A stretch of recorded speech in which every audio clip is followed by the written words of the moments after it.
এইখানেই হচ্ছে রবীন্দ্রনাথ বসবাস করতেন বা আসতেন। যখন এই বাংলাতে আসতেন তখন এখানেই থাকতেন কিছুটা সময়। দিলরুবা এখন ইতিহাসের অংশ। সিরাজগঞ্জের শাহজাদপুর উপজেলার ছোট্ট একটি শহর।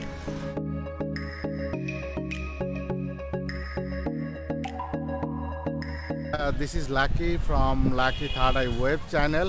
আজকে আমি আছি সিরাজগঞ্জ জেলার শাহজাদপুর উপজেলায় রবীন্দ্র স্মৃতি জাদুঘর। এইখানেই হচ্ছে রবীন্দ্রনাথ বসবাস করতেন বা আসতেন। যখন এই বাংলাতে আসতেন তখন এখানেই থাকতেন কিছুটা সময়। অনেকগুলি জায়গায় তিনি এই বাংলাতে থাকতেন, তার মধ্যে এটিও একটি স্পট। শাহজাদপুর বাংলাদেশের একটি ঐতিহ্যবাহী উপজেলা। শাহজাদপুর উপজেলার উত্তরে রয়েছে উল্লাপাড়া ও বেলকুচি উপজেলা, দক্ষিণে পাবনা জেলার বেড়া উপজেলা, পূর্বে চৌহালি উপজেলা এবং পশ্চিমে পাবনার ফরিদপুর উপজেলা। শাহজাদপুর উপজেলার পশ্চিমে নগরবাড়ি পঞ্চগড় বিশ্ব রোড এবং পূর্বে প্রবাহিত হচ্ছে কল্যাণময়ী করতোয়া নদী। এরও পূর্বে প্রান্তে রয়েছে বাংলাদেশের অন্যতম বৃহৎ প্রমত্তা যমুনা নদী।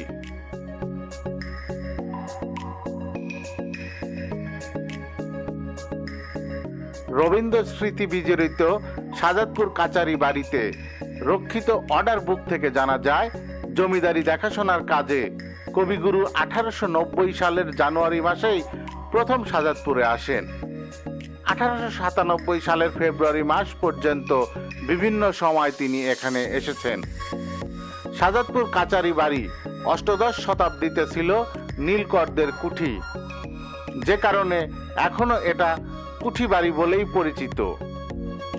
পরে কবিগুরু রবীন্দ্রনাথ ঠাকুরের দাদা প্রিন্স দ্বারকানাথ ঠাকুর 1840 সালে শাহজাদপুরের জমিদারি নিলামে উঠলে মাত্র 13 টাকা 10 আনায় কিনে নেন।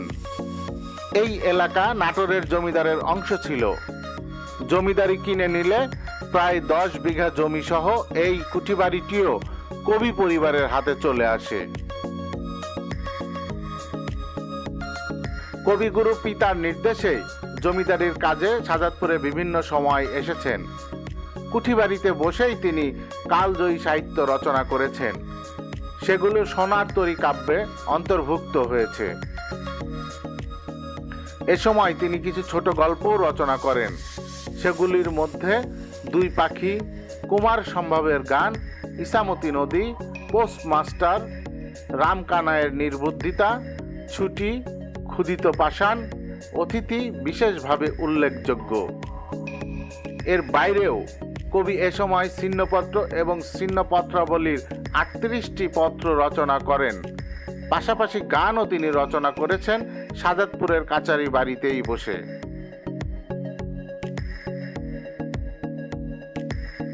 ঠাকুর পরিবারের জমিদারি ভাগাভাগি হলে শাহজাদপুরের জমিদারি চলে যায় কবির অন্য শরিকদের হাতে। ফলে 1897 সালের পর কবি আর শাহজাদপুরে আসেননি। শাহজাদপুর ছিল কবিগুরুর অত্যন্ত প্রিয় এবং ভালো লাগার স্থান। বিভিন্ন লেখায়, বিশেষ করে ছিন্নপত্রাবলীতে তিনি সে কথা গভীর আবেগে স্মরণ করেছেন।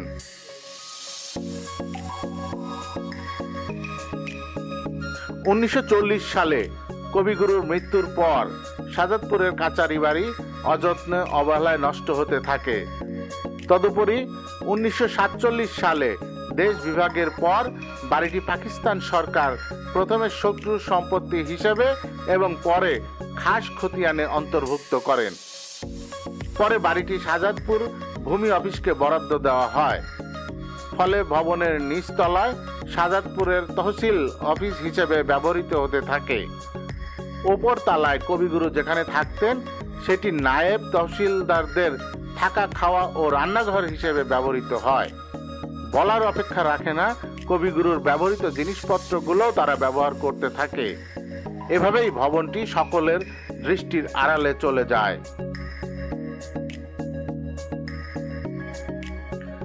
বর্তমানে এই পুরো ভবনটি জাদুঘর হিসেবে সাধারণ দর্শকদের জন্য উন্মুক্ত করা হয়েছে।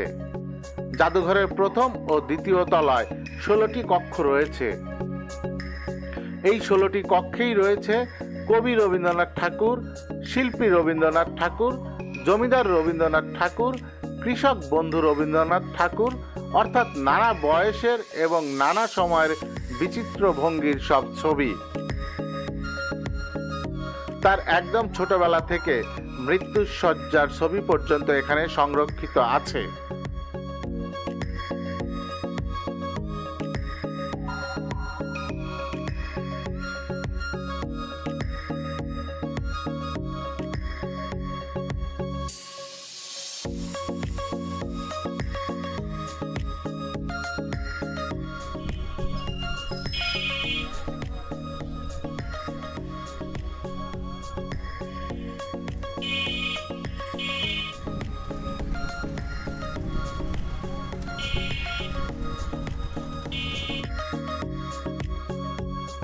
হযরত মাকদুম শাহদৌলার মৃত্যুর পর তার সহচরগণ শাহজাদপুরে একটি মসজিদ নির্মাণ করেন। এই মসজিদটিকে নিয়ে নানা রকম কেচ্ছা প্রচলিত আছে। করতোয়া নদীর পশ্চিম তীরে অবস্থিত এই মসজিদটি আনুমানিক 14দশ শতাব্দীতে নির্মিত। এতে রয়েছে 15টি গম্বুজ, আরবি হরফে শিলালিপি ও ফুল লতা পাতার নকশায় স্থাপত্য শৈলীর এক অপূর্ব নিদর্শন। এই মসজিদের পাশেই হযরত শাহ মাকদুম শাহদৌলার মাজার এবং অন্যান্য সহচরগণদের কবর আছে। এটি এই এলাকার সর্বস্তরের মানুষের কাছে অত্যন্ত পবিত্র এবং আধ্যাত্মিক গুরুত্বের স্থান বলে বিবেচিত। জাতি ধর্ম নির্বিশেষে সবাই এই মসজিদ ও মাজারকে শ্রদ্ধার চোখে দেখেন।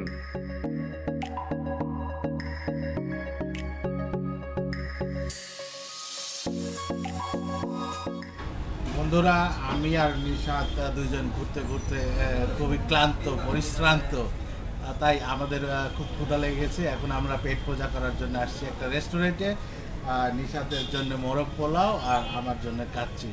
আমরা একটু খেয়ে নেই, আপনারা সাথেই থাকুন। চলুন, আবার একটু পরেই দেখা হচ্ছে।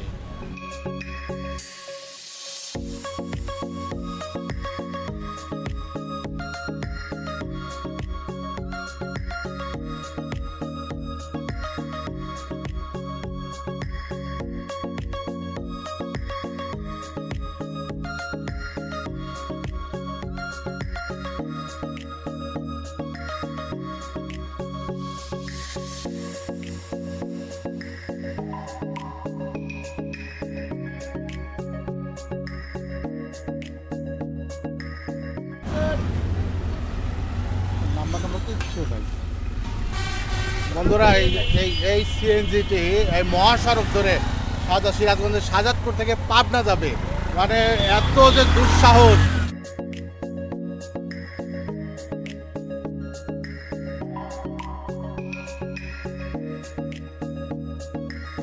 মিল ভিটা সবচেয়ে বড় কারখানাটি শাহজাদপুরের বাঘাবাড়িতে অবস্থিত। শাহজাদপুর উপজেলার গুরুত্বপূর্ণ স্থাপনা হলো বাঘাবাড়িতে স্থাপিত 2টি বিদ্যুৎ উৎপাদন কেন্দ্র। বাঘাবাড়ি নৌবন্দরে প্রতিষ্ঠিত পেট্রোলিয়াম ডিপো থেকেই উত্তরবঙ্গের 16টি জেলায় জ্বালানি তেলের প্রায় সমস্তটাই এখান থেকে সরবরাহ করা হয়। শাহজাদপুর থানা 1845 সালে গঠিত হয় এবং 1982 সালে এটি উপজেলায় রূপান্তরিত হয়।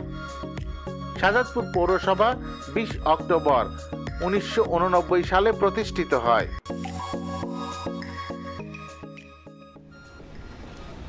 বন্ধুরা, দিলরুবা বাস স্ট্যান্ড। দিলরুবা এখন ইতিহাসের অংশ। সিরাজগঞ্জের শাহজাদপুর উপজেলা ছোট্ট একটি শহর, যেখানে এক সময় একটি বিনোদনের একটা চরম অবস্থান ছিল। এই ছোট্ট শহরটিতে এক সময় 5টি সিনেমা হল ছিল। এখন সম্ভবত একটিও নেই, বা একটি দুটি থাকলেও থাকতে পারে।